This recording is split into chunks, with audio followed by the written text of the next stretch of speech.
আসসালামু আলাইকুম। বিশ্বাস এগ্রো ফার্ম অ্যান্ড ফিশারিতে আপনাদের সবাইকে স্বাগতম। আজকে আমি আপনাদের কাছে যে ভিডিওটা নিয়ে উপস্থিত হয়েছি, সেটা হলো আমাদের বরই বাগানের।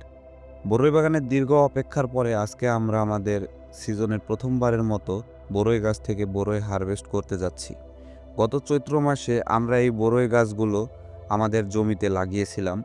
আলহামদুলিল্লাহ, আল্লাহ পাকের অশেষ মেহেরবানিতে আমরা আমাদের বরই গাছ থেকে যে ফলনটা আশা করেছিলাম, তার থেকে অনেক ভালো ফলন পেয়েছি। বরইয়ের বাগানে পরিচর্যার ক্ষেত্রে অল্প কিছু ভুলের কারণে আমাদের বরই নামলা হয়ে গেছে। আসলে নতুন কিছু করলে একটু নতুন অভিজ্ঞতা হয়। তারপরেও দেখতে পাচ্ছেন আমাদের বরইয়ের যে ফলন এসেছে, যার কারণে গাছের ডাল ভেঙে মাটিতে পড়ে আছে। এইবারে আমরা যেই ছোট ছোট ভুলগুলো করেছিলাম, তা সামনের সিজনে আর হবে না আমাদের থেকে। আমাদের বরই বাগানে অল্প কিছু বরই পেকে গেছে, যার কারণে আমরা এই বরইগুলো বরই গাছ থেকে হারভেস্ট করে ব্যাপারীকে দিয়ে দিব বাজারে বিক্রি করার জন্য। সবাই আমাদের জন্য দোয়া করবেন। যারা আমাদের ফেসবুক পেজ থেকে ভিডিওটি দেখছেন, তারা আমাদের ফেসবুক পেজটি ফলো দিবেন, এবং যারা আমাদের ইউটিউব চ্যানেল থেকে দেখছেন, আমাদের চ্যানেলটি সাবস্ক্রাইব করে আমাদের সঙ্গেই থাকবেন। সবার জন্য দোয়া ও ভালোবাসা রইল। ধন্যবাদ।